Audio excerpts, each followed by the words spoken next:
चलो देखो, ये कल का हमारा होमवर्क था। ये तीनों को क्या करना था? संतुलित करना था, और साथ ही इन दोनों को संतुलित भी करना था, और ये भी बताना था कि उसमें छेपी है उसमें शोषित। तो हम बताए थे कि संतुलित करने के लिए सबसे पहले क्या करेंगे? एक चार्ट बनाएंगे। तो देखो सबसे पहले मेरा यहाँ क्या दिया हुआ है? 2KClO3 KCl + O2 चार्ट बनाएंगे। तो मेरा क्या होगा? संकेत, उसके बाद रिएक्टेंट जो होता है वो समीकरण के बाईं ओर होता है इसलिए बाईं, और प्रोडक्ट होता है वो समीकरण के दाईं ओर इसलिए दाईं। संकेत में मेरा क्या है? के यानी पोटेशियम है, Cl यानी क्लोरीन है, O यानी ऑक्सीजन है। इस ओर भी पोटेशियम है, क्लोरीन है और ऑक्सीजन। अब देखना यहाँ पे आगे 2 दिया हुआ समीकरण में ही है, इसका मतलब ये 2 सभी से मल्टीप्लाई होगा। तो देखो पोटेशियम की संख्या और परमाणु की संख्या 2, क्योंकि एक इसके नीचे 1 × 2 2, क्लोरीन 2 और ऑक्सीजन 3 × 6 ये दिया हुआ था। प्रोडक्ट में मेरा पोटेशियम की संख्या 1, क्लोरीन की परमाणुओं की संख्या 1 और ऑक्सीजन की 2, ठीक ना।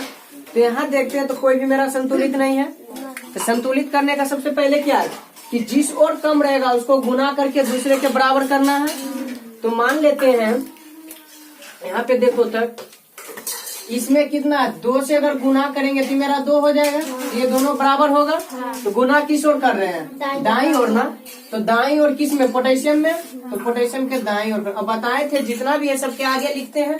अब अगर ये आगे लिखे हैं तो इसका मतलब क्या है कि ये दोनों के साथ गुना होगा। तो देखो क्लोरीन ऑटोमेटिक मेरा क्या है? दाईं ओर गुना हो जाएगा 2 से। 2 से लगाने से मेरा पोटेशियम और क्लोरीन दोनों बराबर हो गया, लेकिन ऑक्सीजन अभी बराबर नहीं हुआ। तो ऑक्सीजन में अगर हम 2 को 3 से गुना कर देंगे तो मेरा क्या हो जाएगा? यानी ऑक्सीजन ई भी दाईं ओर हो रहा है, यानी दाईं ओर। अब अगर हम देखते हैं चार्ट में तो देखो मेरा चार्ट में पोटेशियम बाईं ओर भी 2 और दाईं ओर भी 2, क्लोरीन बाईं ओर भी 2 और दाईं ओर भी 2, और ऑक्सीजन बाईं ओर 6 तो दाईं ओर भी 6। अब हम समीकरण में देखते हैं, चूंकि मेरा आंसर तो समीकरण होगा। तो यहाँ पे पोटेशियम की परमाणुओं की संख्या 2, यहाँ पोटेशियम की परमाणुओं की संख्या 2, क्लोरीन के परमाणुओं की संख्या भी 2, यहाँ भी क्लोरीन के परमाणुओं की संख्या 2, ऑक्सीजन के परमाणुओं की संख्या 3 × 2 = 6, तो यहाँ भी 3 × 2 = 6 यानी संतुलित है। चलो दूसरा देखते हैं। मेरा ये दिया हुआ है Cu + H2SO4। अच्छा यहाँ Cu मेरा क्या है? कॉपर है, H2SO4 सल्फ्यूरिक अम्ल है। ये है CuSO4। हम इसको क्या बोलते हैं? Copper sulphate + H2। चलो यहाँ पर भी हम बनाते हैं चार्ट। तो हमारा क्या होगा? संकेत बाईं ओर दाईं ओर जो होगा वो क्या होगा? मेरा प्रोडक्ट में उपस्थित परमाणुओं की संख्या, बाईं ओर जो होगा वो रिएक्टेंट में उपस्थित परमाणुओं की संख्या। और संकेत देखो यहाँ पे पहले कॉपर है, पता नहीं करने को चला है तो देखो संकेत में क्या है? मेरा कॉपर है, हाइड्रोजन है, सल्फर है और ऑक्सीजन है। दाईं ओर भी देखते हैं तो मेरा क्या है? कॉपर है, सल्फर है, ऑक्सीजन है और हाइड्रोजन। बाईं ओर अगर हम देखें तो कॉपर में परमाणु की संख्या कितनी है? 1, हाइड्रोजन में 2, सल्फर में 1 और ऑक्सीजन में 4। अगर दाईं ओर देखते हैं तो कॉपर में 1, सल्फर की 1, ऑक्सीजन क्या चीज? सॉरी, सल्फर को सल्फर के चार्ट में लिखेंगे ना, सल्फर के कॉल रो में।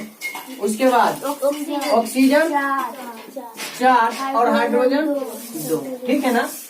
Copper 1, hydrogen 2, sulphur 1, oxygen 4, copper 1, sulphur 1, oxygen 4, hydrogen 2। देखो यहाँ पर हम देख रहे हैं तो कॉपर मेरा संतुलित है, हाइड्रोजन भी मेरा, सल्फर भी, ऑक्सीजन भी। तो हमको इसको संतुलित करने की कोई जरूरत नहीं, क्योंकि ये खुद क्या है, संतुलित है। यानी इसका आंसर भी यही, क्वेश्चन भी यही है और आंसर भी। क्लियर। अगला अगर हम देखें, तो मेरा क्या है, कार्बन है, हाइड्रोजन है और ऑक्सीजन है। इधर भी कार्बन है, दाईं ओर भी कार्बन है, ऑक्सीजन है, हाइड्रोजन और फिर ऑक्सीजन है।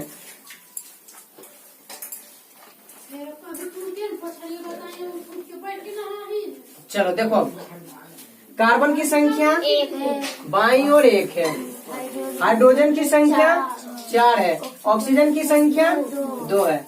अब हम दाईं ओर देखते हैं तो कार्बन की संख्या 1 है, ऑक्सीजन की संख्या 2 और यहाँ 1 है ना।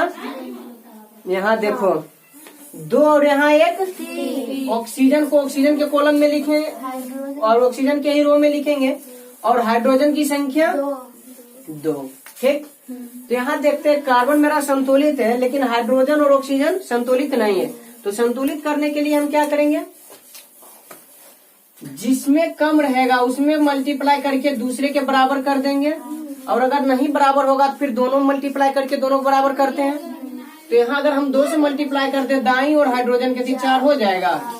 चलो तो पहले हम मेरा क्या है, CH4 plus O2, CO2 plus H2 किसमें मल्टीप्लाई किए, हाइड्रोजन में, दाईं ओर मल्टीप्लाई करेंगे कितना से, 2 से। तो अगर हम 2 से मल्टीप्लाई कर रहे थे, यहाँ 2 से मल्टीप्लाई करेंगे तो देख सकते हो जब यहाँ 2 से मल्टीप्लाई किए तो ऑक्सीजन भी 2 से मल्टीप्लाई हो गया दाईं ओर का, यानी दाईं ओर का ऑक्सीजन भी मेरा क्या हो जाएगा, 2 से मल्टीप्लाई 6 हो जाएगा। तो अब इसको संतुलित करने के लिए क्या करने का, बाईं के ओर का जो है ऑक्सीजन उसको भी 3 से मल्टीप्लाई करेंगे तो मेरा 6 हो जाएगा। तो ये है बाईं का, तो इसमें कितना से, 3 से। अब देखते हैं को कार्बन 1 का 1 है, 4 का 4, 6 का 6, यानी संतुलित। यहाँ भी देख लेते हैं, कार्बन 1 दोनों तरफ, हाइड्रोजन 4 तो यहाँ भी 2 दूनी, ऑक्सीजन 3 दूना 6 तो यहाँ भी 2 और 2 4, लेकिन यहाँ कितना हो रहा है मेरा, 6, 2 4 6। 1 मिनट, ओ सॉरी, यहाँ पे देखो ऑक्सीजन मेरा 3 था ना, 2 प्लस 4 2 प्लस 2 4 ही हो रहा है। चलो फिर से देखते हैं, कार्बन मेरा 1 था, हाइड्रोजन मेरा 4 और ऑक्सीजन मेरा 2। मेरा समीकरण इस तरह से है,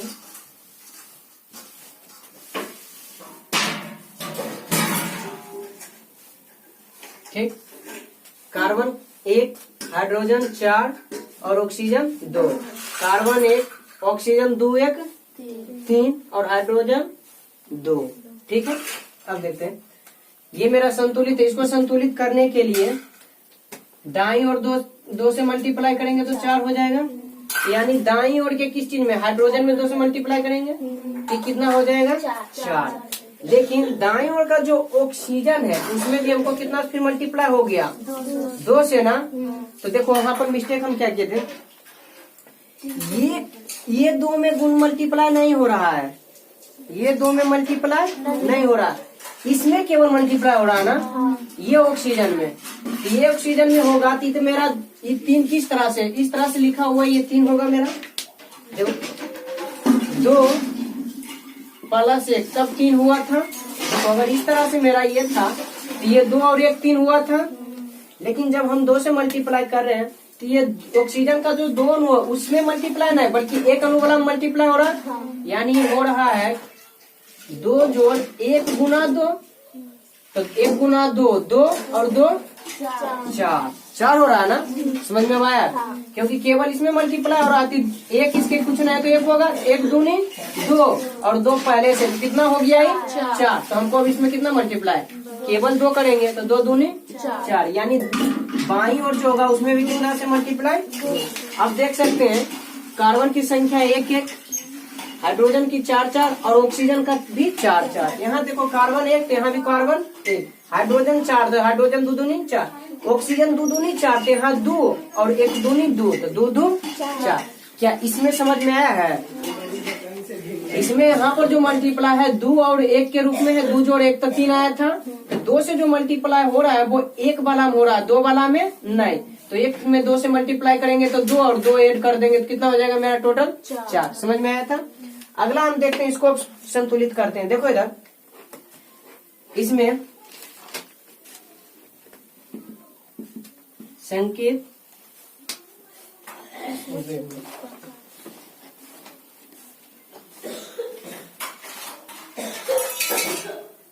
तो मेरा ये क्या होगा?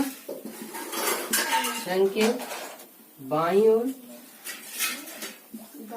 ये होगा दाईं ओर। नाइट्रोजन है, हाइड्रोजन है, दोनों ओर मेरा यही है। बाईं ओर नाइट्रोजन की संख्या 2, हाइड्रोजन 2, दाईं ओर नाइट्रोजन 1 और हाइड्रोजन 3। ये था, यानी मेरा दिया गया समीकरण क्या है? N2 जोड़ H2 NH3। यहाँ थोड़ा सा एक चीज देखना, यहाँ पर देखो हम जो भी तीर मारे हैं, इसमें जो भी दिए रिएक्शन करवा रहे हैं, उसमें सब में क्या है मेरा दिया हुआ? तीर है ना सब में। लेकिन यहाँ देखो तो ये मेरा अभिक्रिया और इसको हम कहते हैं उत्कर्मणीय विक्रिया। उत्कर्मणीय विक्रिया, ठीक ना? ये मेरा क्या उत्कर्मणीय विक्रिया, इसका मतलब क्या है समझना। यहाँ पे हम कॉपर को जब H2SO4 यानी कि सल्फ्यूरिक अम्ल के साथ मिलाएंगे तो कॉपर सल्फेट और हाइड्रोजन गैस बनेगा। लेकिन अगर कॉपर सल्फेट में हम हाइड्रोजन गैस को मिला देंगे तो इससे ये नहीं बनेगा, यानी इससे ये बनेगा लेकिन इससे ये नहीं बनेगा। परंतु इसमें क्या है कि नाइट्रोजन और हाइड्रोजन को मिलाने पे क्या है, अमोनिया बनेगा और अमोनिया से हम फिर नाइट्रोजन और हाइड्रोजन को प्राप्त कर सकते हैं। यानी कि ये दोनों के मिलाने से ये भी बनेगा और हम चाहेंगे तो इससे वापस ये भी बना सकते हैं, मतलब इससे ये भी प्राप्त कर सकते हैं और इससे ये भी। इसीलिए हम इस तरह का तीर मार देते हैं, इस तरह का चिन्ह देते हैं, इसे कहते हैं उत्कर्मणीय विक्रिया। उत्कर्मणीय यानी कि अपना क्या, इससे इस और इससे इस और भी मतलब बन सकता है, ठीक ना? इसका रिएक्टेंट प्रोडक्ट बन सकता है और प्रोडक्ट रिएक्टेंट भी बन सकता है। कहने का मतलब क्या, जब ये दोनों के बीच अभिक्रिया करवाएंगे तो ये बनेगा, ये मेरा क्या कहलाएगा? रिएक्टेंट, और ये बनेगा। लेकिन जब इससे हम ये निकालेंगे तो फिर ये मेरा क्या कहलाएगा? Product, reactant. और ये जब इससे ये बन रहा फिर ये मेरा प्रोडक्ट कहलाएगा। तो यानी कि इसको हम कहते हैं उत्कर्मणीय विक्रिया, वैसा विक्रिया जिसमें रिएक्टेंट प्रोडक्ट में भी बदल सकता है और प्रोडक्ट रिएक्टेंट में भी बदल सकता है। तो इसीलिए हम इस तरह का तीर मानते हैं, क्योंकि देखो इससे क्या पता चल रहा है, ये इसको बना रहा है और नीचे बना, देखो उससे पता चल रहा है ये इसको बना रहा है ना। तो इसीलिए इस तरह मारते हैं, यानी इससे हम इसमें ला सकते हैं और इससे इसमें भी ला सकते हैं। समझ में आया? ठीक। तो देखो अब इसको संतुलित करते हैं। तो संतुलित करने के लिए हमको क्या करना पड़ेगा? सबसे पहले नाइट्रोजन इधर 2 से मल्टीप्लाई करेंगे तो 2 होगा, दाईं ओर किए है ना, तो दाईं ओर 2 दे देते हैं। अब देखो दाईं ओर जब 2 दिए हैं तो हाइड्रोजन ऑटोमेटिक 2 से मल्टीप्लाई हो गया। तो जब हाइड्रोजन 2 से मल्टीप्लाई हो गया तो कितना हो जाएगा? 6। तो इसका मतलब इसको बराबर करने के लिए फिर इधर हमको 3 से मल्टीप्लाई करना पड़ेगा। हाइड्रोजन को बाईं ओर, तो बाईं ओर हाइड्रोजन के कितना से? 3 से। अब देख लो नाइट्रोजन 2, इधर भी नाइट्रोजन, इधर हाइड्रोजन 3 दूना 6, इधर द्वितीय 6। अब प्रश्न ये था कि उष्मा क्षेपी है या उष्मा शोषी? उष्मा शोषी क्या करता है? उष्मा का ग्रहण। उष्मा शोषी उष्मा का ग्रहण। और याद करो बताए थे जो ग्रहण करेगा उस पे क्या चार्ज आएगा? माइनस का। उस पे माइनस का। और उष्मा क्षेपी क्या करता है? उत्पन्न। तो उत्पन्न करने का मतलब ज्यादा बनाना, तो जो बनाएगा उस पे प्लस चार्ज। अब इसको इस तरह से देखना, उष्मा शोषित, ये उष्मा का क्या कर रहा है? ग्रहण। ग्रहण करने कर रहा है।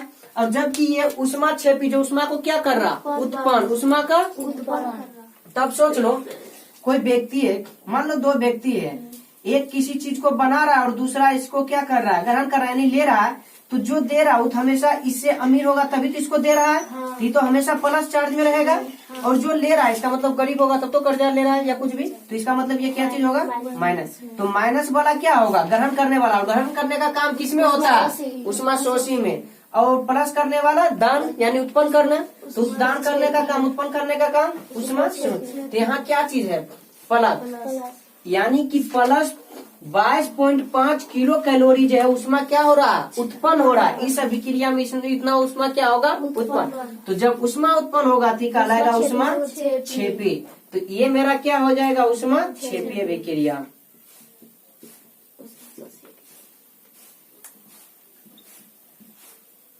इसमें बस माइनस और प्लस देख करके एकदम अति कर देना है। और ये क्या, देखो पहले इसको हम संतुलित करते हैं, बाद में इसमें चर्चा करते हैं। ये मेरा क्या दिया हुआ है, N2 जोड़ O2, ये भी उत्क्रमणीय अभिक्रिया है, NO। देखते हैं संकेत बाईं ओर और दाएं। संकेत में मेरा नाइट्रोजन और ऑक्सीजन दिया हुआ है, नाइट्रोजन की 2 और ऑक्सीजन का भी 2, यहाँ नाइट्रोजन का भी 1 और ऑक्सीजन का भी 1। तो देखो संतुलित तो है नहीं, लेकिन संतुलित करने के लिए हमको क्या करना पड़ेगा, दाईं ओर 2 से गुना। जब हम इसमें 2 से गुना करेंगे तो ऑटोमेटिक देखो वहाँ ऑक्सीजन भी 2 से गुना हो रहा है, तो यानी कि इसमें भी 2 से गुना, ये दोनों 2-2 हो जाएगा। अब देखना इधर N2 यहाँ भी N2 गो है, O2 यहाँ भी O2 गो, यानी ये क्या है, संतुलित। अब इसमें क्या है, माइनस है, तो माइनस है यानी ग्रहण किया, ग्रहण किया मतलब शोषण किया, तो ये क्या हो जाएगा, उष्मा शोषी अभिक्रिया। यानी टोटल क्लियर हो गया होगा, करो क्लियर।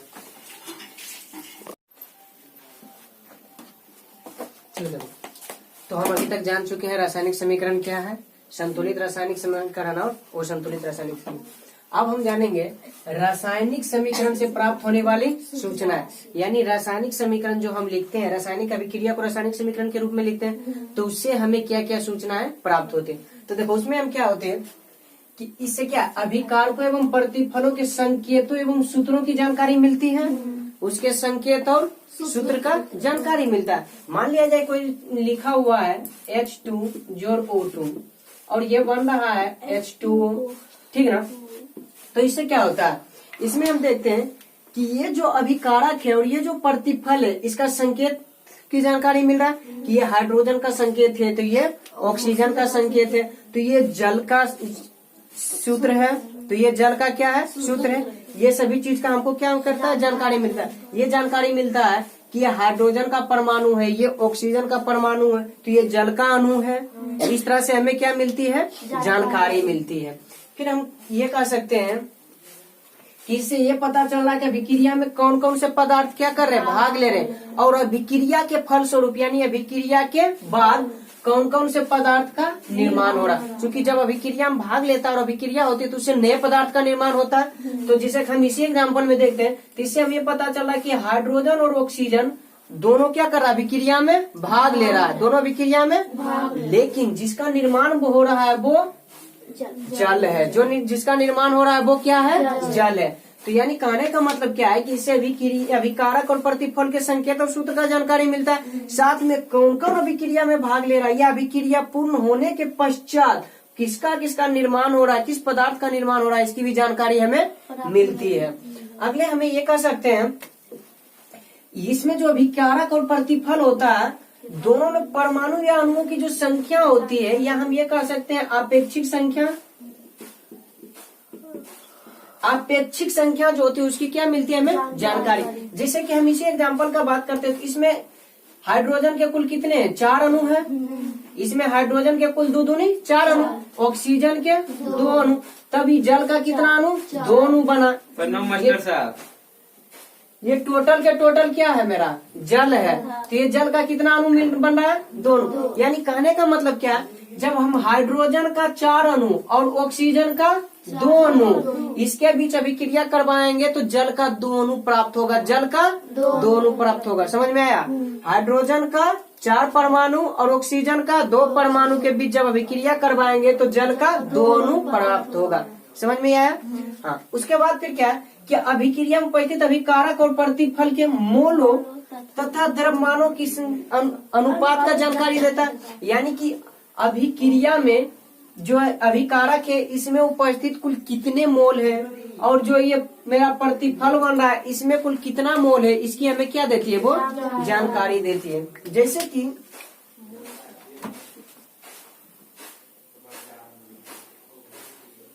देखो, जब हम हाइड्रोजन और ऑक्सीजन के बीच अभिक्रिया करवा रहे हैं तो 2H2O बन रहा है, ये मेरा है। तो देखो इसमें हम देखते हैं कि हाइड्रोजन के यहाँ पे कितने अणु उपस्थित हैं? 4। हाइड्रोजन के 4 परमाणु, सॉरी इसका अणु नहीं, अणु उसका होगा। ये हाइड्रोजन का कितना है? 4 परमाणु।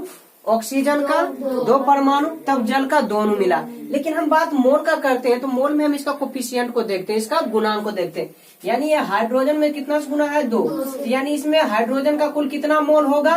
2। हाइड्रोजन के कुल कितने मोल होंगे? 2। हाइड्रोजन के कुल 2 मोल। ऑक्सीजन का 1 मोल। ऑक्सीजन का यानी जब हाइड्रोजन के 2 मोल और ऑक्सीजन के 1 मोल के बीच अभिक्रिया करवाएंगे तो जल का 2 मोल बनेगा। जल का 2 मोल। देखो इसमें एक चीज क्लियर हो जाना कि जब परमाणु पूछेगा तो हम दोनों को मल्टीप्लाई कर देते हैं, दोनों को मल्टीप्लाई करते हैं। लेकिन जब हमसे मोल पूछता है तो केवल इसका कोफिशिएंट यानी गुणांक जो आगे होता है केवल हम उसको गिनते हैं, केवल उसको गिनते हैं, ठीक है ना।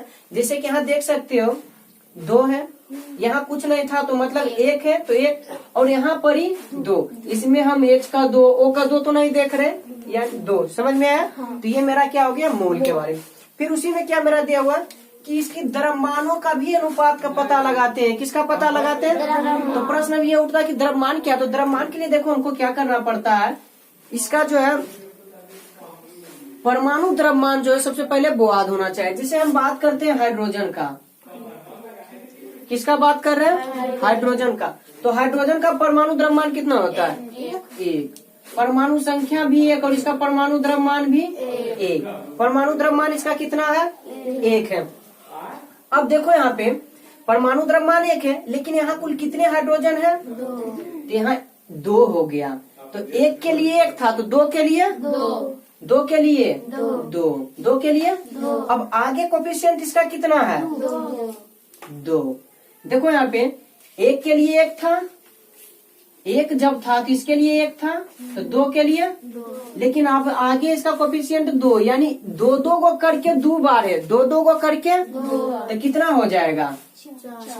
4 हो जाएगा। कितना होगा? 4 होगा। अब आगे हम बात करते हैं, जिसे मान लिया जाए मेरा ये जल का है, H2O है और इसके आगे 2 है। तो पहले हम H2O का निकालते हैं। तो देखो हाइड्रोजन 1 के लिए कितना द्रव्यमान होगा? 1, लेकिन 2 है ना, तो 2 के लिए 2 प्लस, हम भले इसमें इंटू रहता है लेकिन जब हम द्रव्यमान लिखते हैं तो प्लस कर देते हैं। द्रव्यमान लिखते हैं तो क्या करते हैं? प्लस। अब बताओ ऑक्सीजन का जो होगा द्रव्यमानु कितना होगा?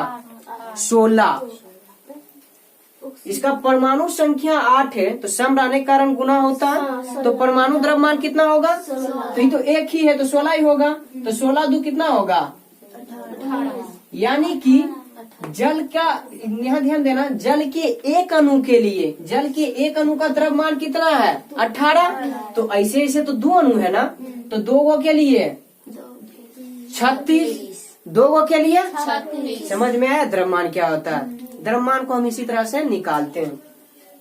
तो ये क्या करता है? उसके अनुपात देता है कि ईश्वर कितना द्रव्यमान है, तो ईश्वर कितना द्रव्यमान है, ठीक। और साथ में अगर अभिकारक और प्रतिफल गैस हो, यानी अभिक्रिया कैसी अभिक्रिया हो? गैसीय अभिक्रिया, यानी उसमें भाग लेने वाले अभिकारक और प्रतिफल दोनों क्या होना चाहिए? गैस। अगर गैस है तो उसमें उसकी आयतन का भी जानकारी देता है, उसके आयतन का भी जानकारी देता है। जैसे कि यहाँ देख सकते हो एक अभिक्रिया हो रही है N2 जोड़ 3H2, यानी कि नाइट्रोजन और हाइड्रोजन के बीच जब अभिक्रिया करवा रहे हैं तो क्या उत्पन्न हो रहा है मेरा? अमोनिया। क्या हो रहा? अमोनिया। अब देख सकते हो इस नाइट्रोजन में, नाइट्रोजन के परमाणुओं की संख्या कितनी है? 7। केवल 2। यहाँ पे कितना है? 2। इसमें कितने परमाणु है? 2। हाइड्रोजन के कितने परमाणु है? 6। हाइड्रोजन के कितने परमाणु है? 6। और अमोनिया के कितने परमाणु है? तो 2। अमोनिया के, चूंकि ये 3 जो है ये टोटल का टोटल अमोनिया, अब इसके नीचे 3 होता है तब तो हम इसको मल्टीप्लाई करते हैं, लेकिन वैसा तो नहीं है, ये टोटल ही अमोनिया है तो इसका मतलब ये अमोनिया और 2 से मल्टीप्लाई, इसका मतलब 2। अब हम बात करते हैं जब परमाणु इसमें कितना हो गया? 2। अब मोल, तो मोल हम पहले ही बता चुके हैं, जो आगे कोफिशिएंट होता है वही उसका क्या कहलाता है? मोल। तो इसमें नाइट्रोजन का कुल कितना मोल होगा? 1। हाइड्रोजन का 3, अमोनिया का 2। अब हम बात करते हैं तो देखो यहाँ 1 मोल बराबर जो होता है 6.022 गुना 10⁻23 ग्राम होता है। समझ में आया? 1 मोल बराबर इतना ग्राम होता है। समझ में आया? तो अब बात हो 2 मोल के लिए, तो 2 मोल के लिए हमको 1 में 2 से गुना करना पड़ेगा, तो इस तरफ भी 2, यानी जो गुना करके आएगा वो किसके लिए आएगा? 2 मोल के लिए। 3 मोल के लिए तो 3 से गुना कर देंगे, ये तो जानते हैं मैथमेटिक का है। चलो अब हम बात करते हैं, द्रव्यमान निकालने के लिए भी जस्ट बताए थे। अब क्या है इसमें आयतन, तो आयतन भी हम जस्ट उसी तरह से देखते हैं जिस तरह से हम देखते हैं इसका मोल को, जिस तरह से इसके मोल को, यानी इसके आगे कोफिशिएंट को देखते हैं। कोफिशिएंट कितना है? 1। इसका मतलब इसमें नाइट्रोजन जो है उसका कितना आयतन होगा? 1 आयतन। इसका कोफिशिएंट कितना है हाइड्रोजन का? 3। इसका मतलब हाइड्रोजन का कुल कितने आयतन होंगे? 3। और अमोनिया कोफिशिएंट कितना है? 2। तो इसका मतलब अमोनिया का 2 है। और एसटीपी पर जो ये आयतन होता है,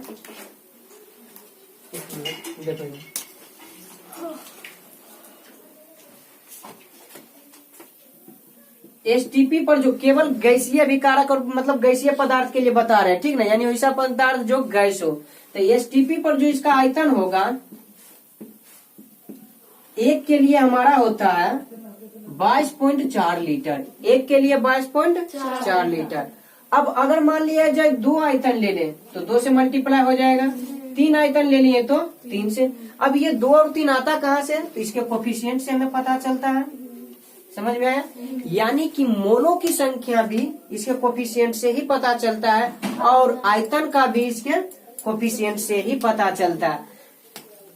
ठीक, तो मोल के लिए 1 मोल बराबर 6.022 गुना 10⁻23 ग्राम होता है। तो यहाँ पर ये नाइट्रोजन का कितना मोल था? 1। तो इसका मतलब इसमें मोल जो होगा 6.022 गुना 10⁻23 ग्राम होगा। यहाँ देखो हाइड्रोजन में, तो हाइड्रोजन में मोलों की संख्या 3 थी, तो इसका मतलब कुल कितना मोल हो जाएगा? 3 गुना 6.022 गुना 10⁻23 ग्राम।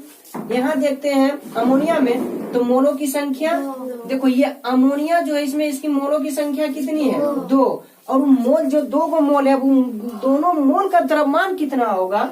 तो वो हमारा कितना है? 2 गुना 6.022 गुना 10⁻23 ग्राम। यानी जब हम मल्टीप्लाई करके इसको ग्राम में निकाल रहे हैं, नहीं थी मोल की संख्या केवल है। समझ में आया? उसी तरह आयतन को भी हम इसी तरह से कर देते हैं। 1 लीटर आयतन एसटीपी पर कितना होता है? 22.4 लीटर। तो 2 के लिए 2 से गुना और 3 के लिए 3 से गुना। समझ में आया? चलो ये तो क्लियर हुआ। उसके बाद परमाणु का हम कैसे पता लगाते हैं? तो इसके कोफिशिएंट और इसके अणु जितने के गुणांक के रूप में रहते हैं दोनों को क्या कर देते हैं? गुना करके पता लगाते हैं। क्या सबके सब क्लियर हुआ है?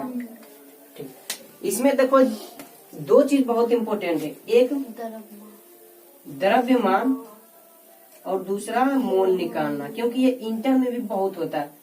और इसमें एक ऑब्जेक्टिव भी पूछा जाता है कि एसटीपी पर किसी गैसीय का आयतन कितना होता है? 22.4 लीटर। 1 मोल का द्रव्यमान कितना होता है? तो 6.022 गुना 10⁻23 ग्राम। समझ में आया? क्लियर है?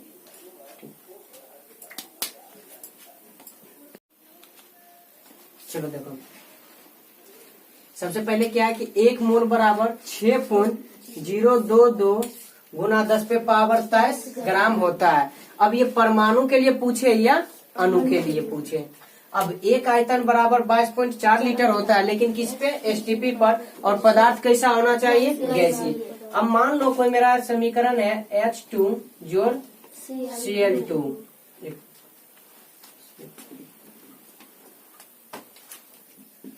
H2 जोड़ Cl2, और ये भी क्रिया करवाएंगे तो HCl, और संतुलित करेंगे तो इसके आगे मेरा 2 आएगा। तो पूछे इसमें कि हाइड्रोजन में कुछ परमाणुओं का कितना मोल है? H मतलब हाइड्रोजन। हाइड्रोजन के देखो ये परमाणु है इसलिए हम परमाणु देंगे, परमाणुओं के मोल। तो इसमें हाइड्रोजन के कुल कितना? हम बोले थे कि कोफिशिएंट को देखते हैं मोल के लिए, तो मोल के लिए इसका कोफिशिएंट आगे क्या है? कुछ नहीं है तो 1 क्या है। अब इसी को अगर ग्राम में बोलेगा यानी द्रव्यमान में निकालने के लिए तो इसी 1 को हम कितना से गुना कर देंगे 6.022 गुना 10 पे पावर 23 ग्राम। किलोग्राम में या ग्राम में, ग्राम में 6.022 गुना 10 पे पावर 23। ठीक, अब इसका आयतन पूछेगा। हाइड्रोजन का अगर मान लो पूछ ले हाइड्रोजन का आयतन तो कितना है 1, क्योंकि दोनों के लिए हम कोफिशिएंट को ही देखते हैं। यानी आयतन पूछे या मोल पूछे उसके लिए क्या दोगे कोफिशिएंट, यानी गुणांक हम इसको बोलते हैं जो आगे गुना हुआ रहता है। ठीक है ना, तो कितना है 1। अब इसमें तो अभी बताए थे कि अगर ग्राम में पूछेगा तो हम कर देंगे 6.022 गुना 10 पे पावर 23 ग्राम। लेकिन अगर इसका मान लिया जाए पूछ दे लीटर में तो हम जानते हैं एसटीपी पर होता है 22.4 लीटर। समझ में आया। ठीक, अब इसमें पूछ दे परमाणु, तो परमाणु के लिए हम हाइड्रोजन के परमाणु की संख्या इसमें कितना, तो देखो इसके कोफिशिएंट और इसके नीचे यानी जितने के गुणांक में रहते हैं दोनों को मल्टीप्लाई कर देते हैं। यानी इसके आगे कितना है और नीचे कितना है दोनों को क्या करते हैं गुना। याद रखो गुना करेंगे जब परमाणु की संख्या पूछेगा तब, यानी कितना परमाणु उपस्थित है वो पूछेगा तब, इसमें कितना परमाणु उपस्थित है ये पूछेगा तब। तो इसके लिए दोनों को क्या कर देंगे गुना, दोनों को गुना। समझ में आया है। ठीक, उसके बाद अब अगर मान लिया जाए इसके लिए पूछ दे ये द्रव्यमान इसका, तो द्रव्यमान क्या करेंगे, तो द्रव्यमान के लिए पहले देखेंगे कि एक हाइड्रोजन का अगर एक परमाणु है तो इसका जो है परमाणु द्रव्यमान कितना होता है 1। अगर 2 है तो इसका मतलब 2 हो जाएगा, 2 होगा। अब ये 2 है एक परमाणु के लिए, तो अब इसके आगे जो कोफिशिएंट है उसको गुना करेंगे इससे नहीं बल्कि ये जो परमाणु द्रव्यमान निकला है उससे। समझ में आया है। ठीक, और ये मेरा क्या है ये अणु। क्लियर ना। तो इतना चीज क्या करना है हमको निकालना है। क्लियर। चलो अच्छा एक चीज का द्रव्यमान निकाल दो। इसका इसके अणु में कुल कितना मतलब इसमें कितना द्रव्यमान होगा निकालो, द्रव्यमान निकालो। देखो इसके लिए क्या करेंगे, सबसे पहले हाइड्रोजन में यहाँ पे कुल कितना हाइड्रोजन की परमाणु है 1। तो एक हाइड्रोजन के परमाणु का द्रव्यमान कितना होता है 1। क्या बोले थे सबको फिर जोड़ कर लेंगे, तो एक क्लोरीन का भी यहाँ एक परमाणु है तो एक परमाणु के लिए क्लोरीन का द्रव्यमान कितना होगा, कितना होगा बोलो।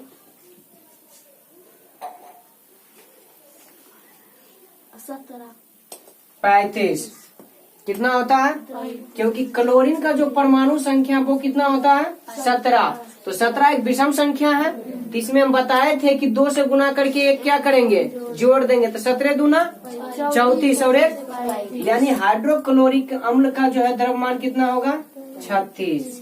35 और 1 अब 2 गो के लिए पूछेगा तो यहाँ आगे 2 तो यहाँ भी आगे 2 से गुना कर देंगे। 3 के लिए पूछेगा तो यहाँ भी 3 से गुना कर देंगे। समझ में आया है। चलो ठीक, तो कल ऐसा करना द्रव्यमान निकाल के लेकर के आना। चलो होमवर्क लिख लो। ये दोनों फॉर्मूला लिख लिया ना।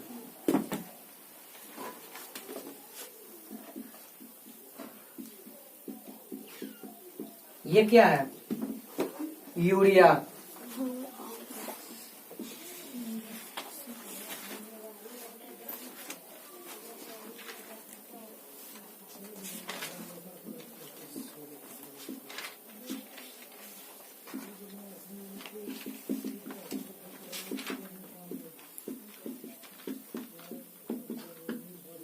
चलो निम्नलिखित अणुओं की द्रव्यमान ज्ञात करें।